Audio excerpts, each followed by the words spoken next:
New film by Damien Chazelle. And it just keeps going like that, and it just keeps going like that, and it just keeps going, and the camera goes swirly, swirly, swirly, swirly, swirly, swirly, swirly, swirly, swirly, and the music goes, and everyone goes, oh, I'm having a bass time, oh, I'm having a bass time, oh, I'm having a bass time, and okay, it's exhausting.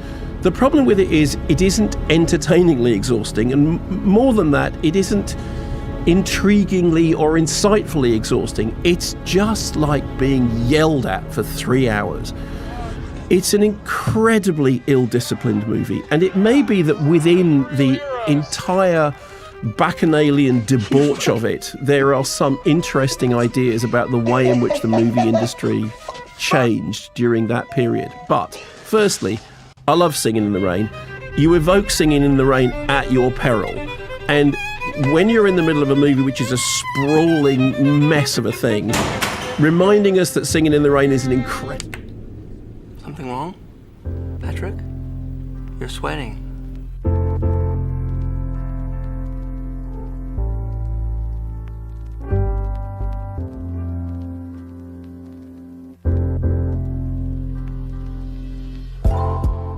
Let me be clear. Babylon is one of my favourite films of all time, and it is a masterpiece.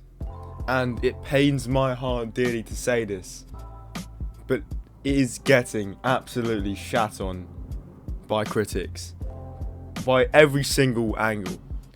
And it's funny how often in reviews they quote the opening scene with the elephant, because that's basically how violently they're dunking on this film right now. Now, it's not to say that Babylon's getting 14% or it's as bad as Morbius or something crazy, but it's still getting way too much negative press than it remotely deserves.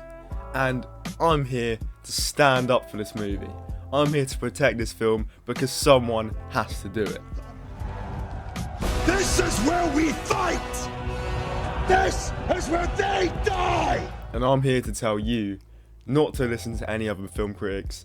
I'm here to tell you to go see Babylon, because Babylon is a masterpiece.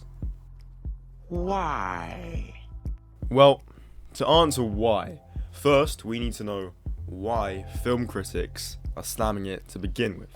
Now, their main reasonings are saying it's too jumpy, too loud, and just relies on big, loud, expensive, and choppily edited set pieces. So, to explain why critics hate this film so much, I've made a big, loud, not expensive, but choppily edited set piece montage to explain. Babylon. New film by Damien Chazelle. Long. It is really all over the place from the beginning of the film to where the movie ends. Really, really, really full of itself. And then you go to this mansion and this party goes on and on. And maybe Chazelle thought that he was presenting this version of old Hollywood as a dream or perhaps even a fever dream, but to me it was often a nightmare. So the story, if you can actually use the word story to describe a succession of over-choreographed set pieces. There are a lot of adjectives that can describe Babylon. Like its director's vision, it is ambitious. It's also vulgar, vigorous, decadent, and at times quite a bit devious. It's an incredibly ill-disciplined movie. Cocaine sex. First of all, it was way too long. 3 hours and 9 minutes long. And I think that that's probably its biggest issue, is the length. Drug sex. I think that this movie suffers from a severe excess of excess. I feel like I easily could have cut out an hour to maybe an hour and 40 minutes out of this entire film, and it would just be a better movie. Like, way too long. I mean, I said Babylon and on and on and on. Drug sex. Weird, like debauchery. I'm just gonna cut it down to the quick. Less than 5 minutes into this movie, an elephant Of an elephant pooing, defecating. big dump on somebody. And you don't just get like an impassive camera shot, you get a great POV shot of the person that's being dumped on so that you see the feces exiting the elephant. and having one of the most ridiculous end sequences. There's a montage at the end of the movie that I thought was horrible. I think that he really gets lost in the weeds here. They had me, and that montage was the worst thing. For a movie that's 3.5 hours long, it's weird that it didn't really have any sense of narrative flow, like, at all. The film just imagines itself to be so much more chaotically enthralling than it is. If you've seen the poster, which, Margot Robbie being hoisted above a reveling, and I found it. Shut your fucking mouth! No problem, Charlie. Shut the fuck up, you cunt!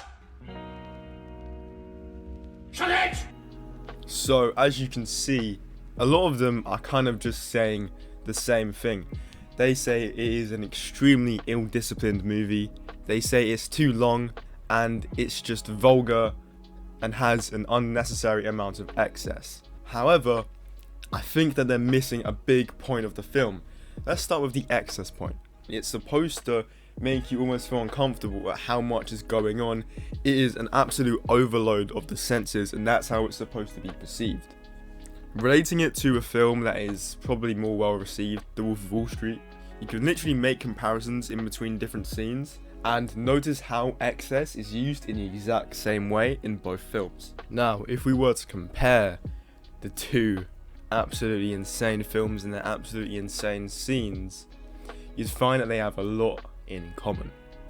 Now, the main thing they have in common is, yes, drugs, obviously, but the other things they have in common is the absolute undeniable excess of excess.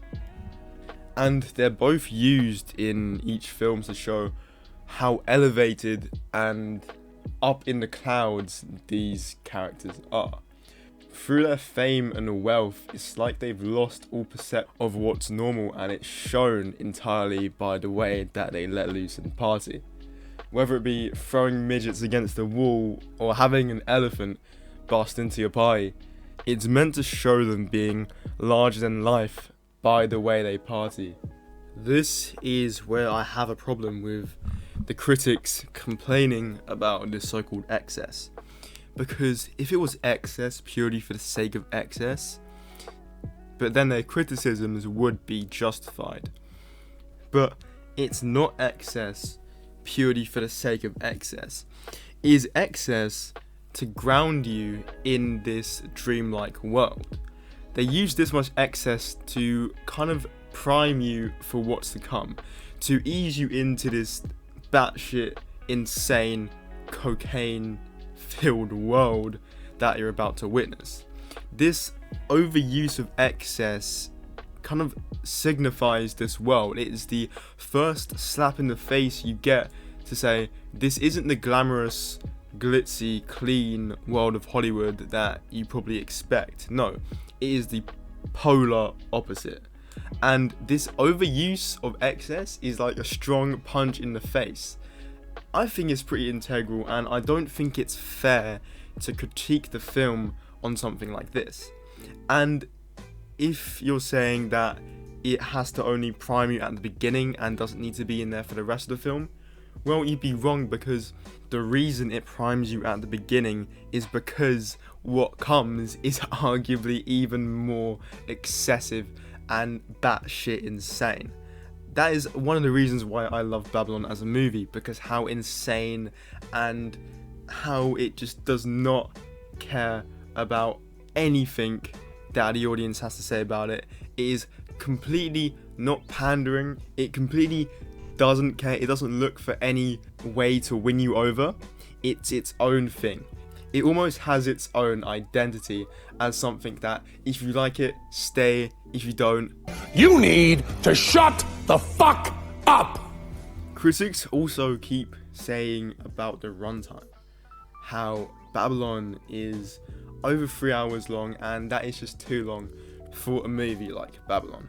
And I will say, this movie is quite a long film to sit through, especially because of how it goes from one set piece to the next really quickly, and the set pieces themselves are of extreme furiosity and pace.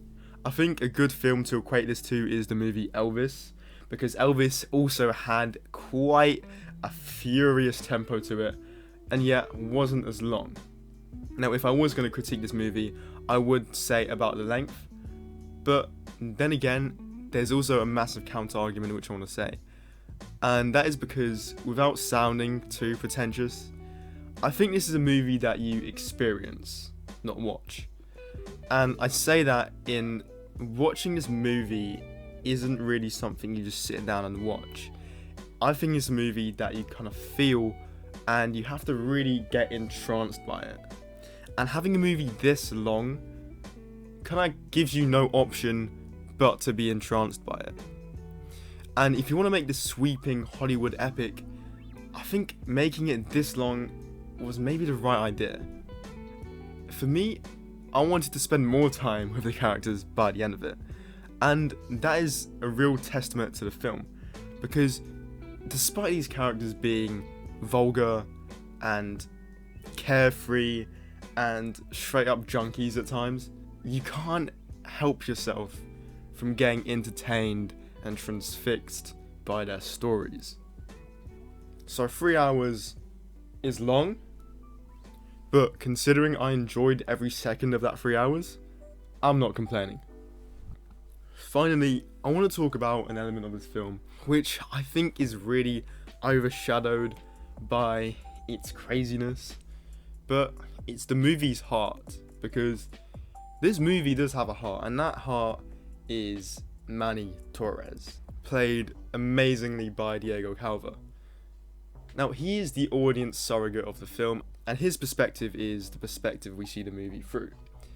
And despite everything being so crazy, drug-filled and insane, his point of view is something very innocent. And to me, it really symbolizes how, however crazy, however complicated, however bombastic everything seems, the pure way you can view something doesn't get tarnished.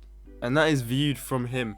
And yes, in the movie he has his ups and downs, but in the end he still remains the same person, the same eager, pure, inspired individual all the way through the film. And I think that's very touching to me. I think his character and his performance, there's something so eager about it. There's something very inspired. There's a twinkle in his eye, which I equate to the twinkle in everyone's eye when they go see a movie. And that in itself is summed up by the ending scene with him watching Singing in the Rain, which that ending scene has been critiqued to death, but I liked it a lot. There's something so heartful, soulful, and relatable about that character that I really think that his character is the grounding piece of this movie.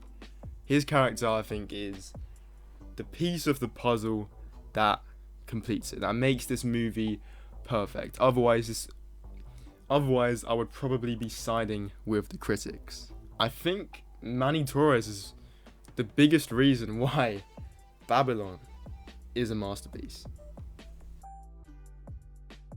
The first time we see Manny, he is dealing with a problem, trying to solve a problem, because that's like what Manny does, or what he's trying to do all the time. Manny is a dreamer. Manny is someone that is trying to find his way, to open his way into the movies. He wanna work in a film set.